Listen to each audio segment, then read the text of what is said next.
Hello, നമസ്കാരം. എല്ലാവർക്കും tasty ഹാൻഡ്സിൻ്റെ ഹൃദയം നിറഞ്ഞ വിഷുവാശംസകൾ. ഇന്ന് നമുക്കൊരു വളരെ സ്പെഷ്യലായിട്ടുള്ള ഒരു പായസം എങ്ങനെയാണ് ഉണ്ടാക്കുക എന്ന് നോക്കാം. ഇതിന് വേണ്ട ഇൻഗ്രീഡിയൻസാണ് മലര് ഒരു കപ്പ് എടുത്തിട്ടുണ്ട്, അവിലൊരു കപ്പ് എടുത്തിട്ടുണ്ട്, പഞ്ചസാര ആവശ്യത്തിന് ഏകദേശം ഒരു 200 ഗ്രാം, 1/2 ലിറ്റർ പാല്,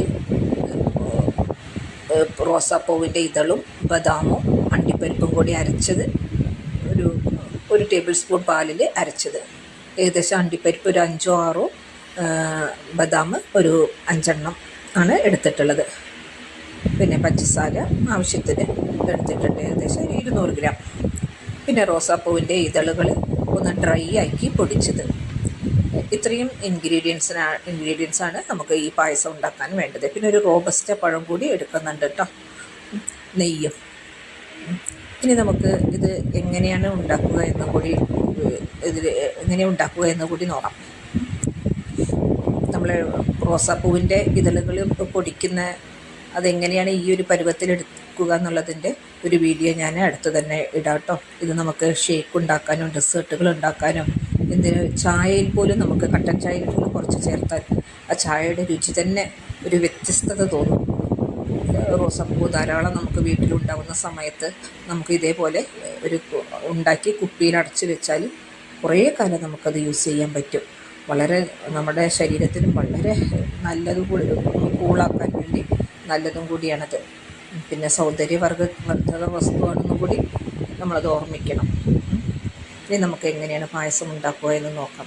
ഒരു പാൻ അടുത്ത് വെച്ച് ഒന്ന് ചൂടായി വരുമ്പോൾ 1 ടീസ്പൂൺ നെയ്യ് ഒഴിക്കും. ഒരു ഫ്രൈയിങ് പാനാണ് ഞാൻ എടുത്തിട്ടുള്ളത്. കുറച്ച് പായസം ഉണ്ടാക്കുന്നുള്ളൂ. ഒരു ട്രഡീഷണൽ രീതിയിലുള്ള പായസമല്ലത്, ഒരു യുണീക്കായിട്ടുള്ളൊരു പായസമാണ്, വളരെ വ്യത്യസ്തമായിട്ടുള്ള. അപ്പോൾ അതുകൊണ്ട് തന്നെ വളരെ കുറച്ച് ഞാനിപ്പോൾ ഇവിടെ ഉണ്ടാക്കുന്നുള്ളൂ. അതുകൊണ്ട് തന്നെ ഒരു പാനാണ് എടുത്തിട്ടുള്ളത്. വലിയ തോതിൽ കുറേ അധികം ക്വാണ്ടിറ്റിയിൽ ഉണ്ടാക്കുകയാണെങ്കിൽ നമുക്ക് നല്ല ഓട്ടിനുള്ളിൽ തന്നെ ഉണ്ടാക്കാം. ഇപ്പോൾ ഞാൻ വളരെ കുറച്ച് ഇവിടെ ഇപ്പോൾ ഉണ്ടാക്കുന്നുള്ളൂ. നെയ്യ് ചൂടായി വരുന്ന സമയത്ത് നമുക്ക് എടുത്ത് വെച്ചിട്ടുള്ള മലര് ഇതിലേക്ക് ചേർക്കാം. മലര് ചേർത്ത് നല്ലപോലെ ഒന്ന് ഇളക്കി ചേർക്കണം. വല്ലാതെ മൂത്ത് പോകരുത്. അതുകൊണ്ട് തന്നെ ആദ്യം തീ കൂട്ടി വെച്ചാലും പിന്നെ തീ സിമ്മിലാക്കി വെക്കണം. നല്ലപോലെ ഇതൊന്ന് വറുത്തെടുക്കാം. വറുക്കുന്നില്ല, നമ്മൾ നല്ലപോലെ ഒന്ന് ചൂടാക്കി എടുക്കാം.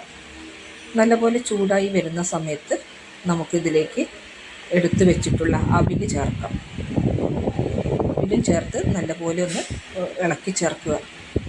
അവിലും ചേർത്ത് ഇളക്കി ചേർത്ത് ഒരു പാകത്തിനായി വരുന്ന സമയത്ത് നമുക്ക് കുറച്ച് 1 ടേബിൾ സ്പൂൺ പാലൊഴിച്ചിട്ട് അതിലേക്ക് നമുക്ക് പഞ്ചസാര ചേർക്കാം.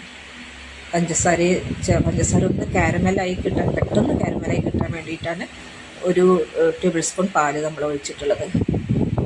അതും ഒഴിച്ച് നമ്മൾ നല്ലപോലെ ഒന്ന് വഴറ്റി കാരമൽ കളറിലേക്കൊക്കെ പഞ്ചസാര വന്നു കഴിഞ്ഞ് അതെല്ലാം ഈ പൊരിയിലും മലരിലും അവിലിലൊക്കെ നല്ലപോലെ ഒന്ന് ചേർന്നിരിക്കണം.